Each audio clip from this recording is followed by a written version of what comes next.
이번엔 신라야.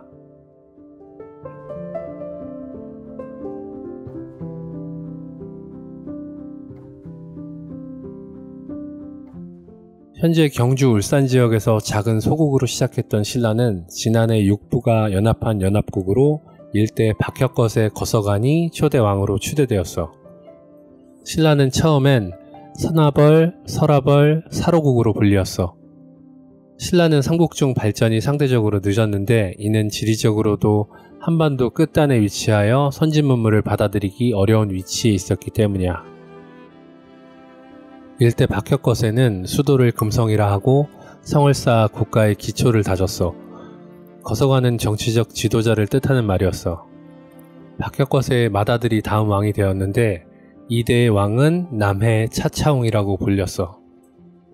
차차웅이란 호칭은 신라에서 무당을 일컫는 말이었는데 정치적인 것보다 종교적 지도자를 의미하는 호칭이었지. 삼국유사에서는 남해 거서관으로 표기되어 정치적 지도자이기도 했다는 점에서 이 시기의 신라는 아직 종교와 정치가 분리되기 전에 사회 단계였음을 알 수 있어. 3대 왕은 유리이사금으로 남해 차차웅의 아들이며 왕의 명칭은 이사금으로 불렀어. 이사금은 신라의 말 입금에서 유래한 호칭으로 치아수가 많은 연장자가 왕위를 이었다고 해서 붙여진 이름이야. 이 이사금이라는 호칭의 유래는 이대 남해 차차웅이 왕위를 아들 유리와 사위 석탈해 중 한 명에게 물려주려는데 둘이 서로 왕위를 양보하며 왕위가 정해지지 않자 둘이 합의하기를 치아수가 많은 연장자가 왕위를 잇기로 하고 떡을 깨물어 치아의 수를 헤아렸는데 유리가 더 많아 먼저 3대 왕이 되었고 이후 석탈해가 4대 왕이 되었어. 4대 탈해 이사금 이후로 16대 홀해 이사금까지 이사금의 칭호를 왕의 칭호로 사용했는데 박, 석, 김, 삼성의 유력자가 번갈아가며 연장자인 이사금으로 추대되었어. 이 기간 동안 신라가 성장하긴 했으나 이때까지도 연합국가적 성격이 강했음을 짐작할 수 있지. 3세기 후반에 낙동강 인근의 소국들을 모두 점령하고 지난해 맹주로 떠오른 신라는 당시 강대국으로서 영향력을 키워나가던 광개토대왕의 고구려에 조공을 바치며 신하국으로서 인근의 외와 백제, 가야와 관계에서 안정을 도모했어. 그렇게 차츰 중앙집권을 강화해 나갔지. 그런데 광개토대왕의 호되게 당하고 노객의 맹세를 한 아신왕이 고구려가 요서 일대를 확보하는 와중에 맹세를 어기고 외와 화친하여 고구려의 신하국이었던 신라를 공격하고 말아. 백제, 가야, 외의 연합군이 신라를 공격하는 와중에 광개토대왕이 직접 원군을 몰고 내려와 신라 침공을 저지하였어. 이 시기의 왕인 내무랑 때부터는 마립간이라는 칭호를 사용하는데 이 마립간은 대곤장을 뜻했어. 그리고 이 17대 내물마립간 때부터는 김씨가 왕위 세습을 시작하지. 낙동강 중상류의 진안 지역을 완전히 통합한 신라는 20대 자비마립간 시기인 5세기 후반 백제의 위기를 틈타 소백산맥을 넘어 보은에 3년 산성을 구축하여 국방을 강화했으며 19대 눌지마립간 때 백제의 비호왕과 나제 동맹을 맺어 고구려의 정치적 간섭에서 벗어났어. 이제 국제적 변두리를 벗어나 한강 유역으로 나아갈 기회를 엿보기 시작하지. 이렇게 느리지만 꾸준히 성장해온 신라는 22대 지증왕 때부터는 왕의 칭호를 사용하기 시작했어. 또 복속 지역에 지방관을 파견하여 중앙집권을 강화했지. 지증왕은 순장을 금지하고 우경을 보급하여 농업생산 기반을 확충하고 수도의 시장을 개설하여 물자 유통이 활발히 이루어지도록 했어. 이제 오락가락하던 국호를 신라로 확정했어. 이 지증왕 때 그 유명한 신라 장군 이사부가 등장하게 돼. 이사부에게 지증왕이 우산국의 정벌을 명하는데 이때 처음으로 울릉도와 그 인근 독도까지 한반도 본토의 영향력 하에 두게 되지. 이사부는 이후 23대 법홍왕 때에는 금강가야를 멸망시켰으며 24대 진흥왕 때 국방장관격인 병부령의 취임에 군부의 정점에 올라 한강유역을 되찾는 데 힘을 보탰고 대가야 멸망전쟁까지 지휘하여 명실상부 신라의 최고 장수 중 하나로 꼽히게 되지. 이제 신라의 부흥이 시작되는데 이후 왕위에 오른 23대 버풍왕은 스스로를 태왕으로 칭하고 연호를 사용했으며 율령을 반포하여 신라가 연합왕국이 아닌 명실상부 왕을 중심으로 하는 중앙집권 국가라는 것을 대내외에 알렸어. 버풍왕은 이사부에게 명하여 금강가야를 멸망시키고 흡수하였으며 병부를 설치하여 군사지휘권을 체계화했지. 또 2차돈 순교 사건 등을 계기로 하여 불교를 공인했으며 왕 휘하의 귀족회의를 주재하는 상대등이라는 관직을 만드는 등 많은 발전이 이루어졌어. 그리고 버풍왕 때 백관의 공복을 제정하였다고 하는데 이 말은 문무백관들이 공이나 조정에서 집무시에 입는 관복을 어떤 식으로 할지 정한 거야. 마침내 24대 진흥왕에 이르러 삼국시대 최고 전성기를 누리게 되지. 6세기 중반 고구려가 내부 분쟁과 돌궐 북제의 침입으로 혼란할 때 신라는 백제를 도와 551년 고구려의 남평양을 격파하지. 그런데 2년여 만인 553년 진흥왕이 나제동맹을 파기하고 백제를 공격해 한강 하류 유역을 신라가 차지하게 되었어. 이후 신라는 황해를 통해 중국과 직접 교류를 시작했고 황룡사를 지어 불교를 장려하였으며 화랑도를 국가조직으로 개편해 인재를 양성했어.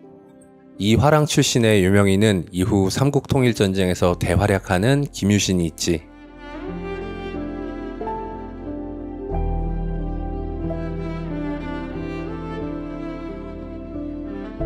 또 영토도 더욱 넓히게 되는데 562년엔 당시 노장이 된 이사부를 통해 대가야를 멸망시키고 북쪽으로 진출하여 함흥평야 일대까지 점령했고 555년에서 568년 사이에 점령한 지역에 4개의 순수비를 세워 신라의 위세를 가시했어. 진흥왕은 첫 번째 아들인 동륜을 차기 왕후보인 태자로 두었는데 태자 동륜이 일찍 죽자 둘째 아들인 25대 진지왕이 왕위에 올랐어. 그런데 4년여 만에 화백회의 결정으로 탄핵되고 말았어. 이후 그의 형이자 태자였던 동륜의 아들이 왕위에 오르게 되는데 26대 진평왕이야.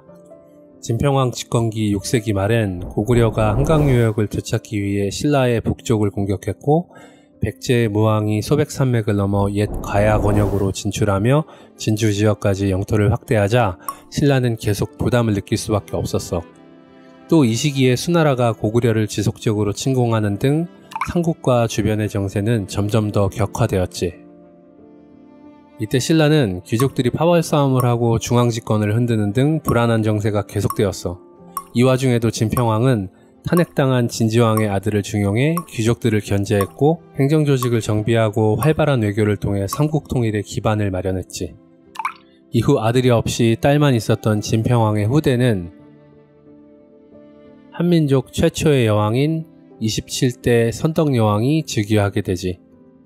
이때까지도 고구려와 백제의 침략이 빈번하자 제위 첫 해부터 매년 조공 사신을 보내는 등 당에게 적극적인 외교를 펼쳐 국가를 지키기 위해 힘썼어. 이후 642년부터 본격적인 고구려와 백제의 침공이 시작되어 의정에게는 서쪽 변경에 있는 40여 개의 성을 빼앗겼으며 백제 장군 윤충의 침공 때는 낙동강 방면의 거점인 대야성이 함락당했어. 또 신라의 한강 쪽 거점인 당항성도 고구려 백제의 침공을 받았지. 이런 연이은 패전으로 인해 어수선해진 국정을 바로잡기 위해 선덕여왕은 고군분투했어. 당나라에 유학하던 자장을 불러들여 대국통으로 삼고 황룡사 옆 분항사에 머물게 했어. 그리고 황룡사에 645년 황룡사 구층 목탑을 건립하는 등 불교를 통한 치국에 공을 들였어. 백제와 고구려의 침략이 계속되자 선덕여왕은 당에게 구원 요청을 했어.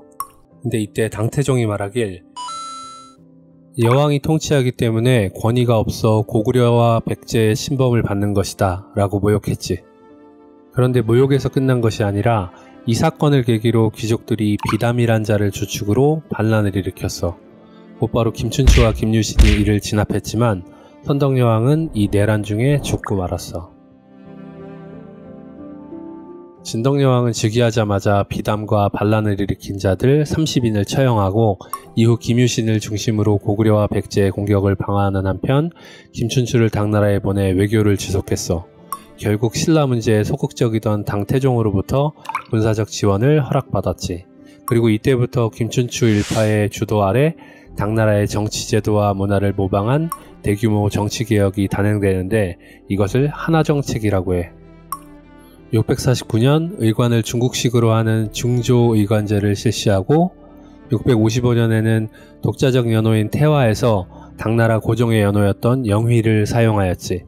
이 밖에도 집사부 설치, 정조할애제 실시, 율령체제를 운영하는 좌이방부의 신설 등 왕권 중심의 중앙집권적 귀족관료 체제를 강화했어. 이런 진덕여왕이 제8년차 654년에 죽자 실권을 행사하던 김춘추가 형식상 알천을 중심으로 하는 귀족들의 추대를 받아 왕이 되는데 진골로서 최초로 왕이 된 거였어. 29대 태종 무열왕이 된 김춘추는 659년에 당나라의 군사를 청해 660년부터 본격적인 백제 정벌을 시작하지. 그해 7월에 김유신이 황산벌 전투에서 계백의 5,000명 백제군을 격파하고 당군과 연합해 백제의 수도인 사비성을 함락시켰어. 그 후 웅징성으로 피난했던 의자왕에게 마침내 항복을 받아냄으로써 백제를 멸망시켰지. 이후 백제부흥 운동을 진압하고 공격해온 고구려를 상대하는 등 삼국통일 전쟁을 이어나갔지만 이듬해 천수를 다해 죽고 말았어. 그 뒤를 이은 30대 문무왕은 태종무열왕 김춘추의 아들로 김유신의 누이인 문명왕후의 아들이기도 했어.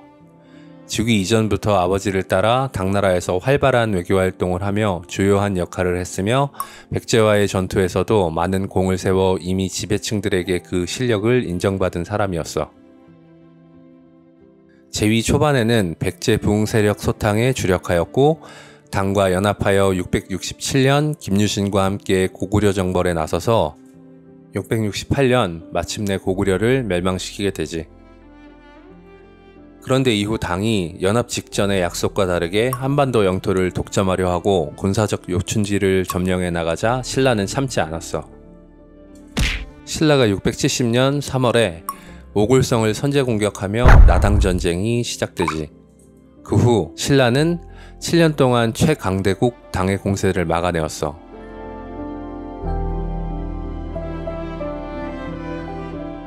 마침내 676년 11월 기벌포 전투를 끝으로 한반도 대동강부터 원산만까지를 잇는 경계 이하를 통일신라의 영토로 삼고 삼국 통일의 위협을 달성하게 되지.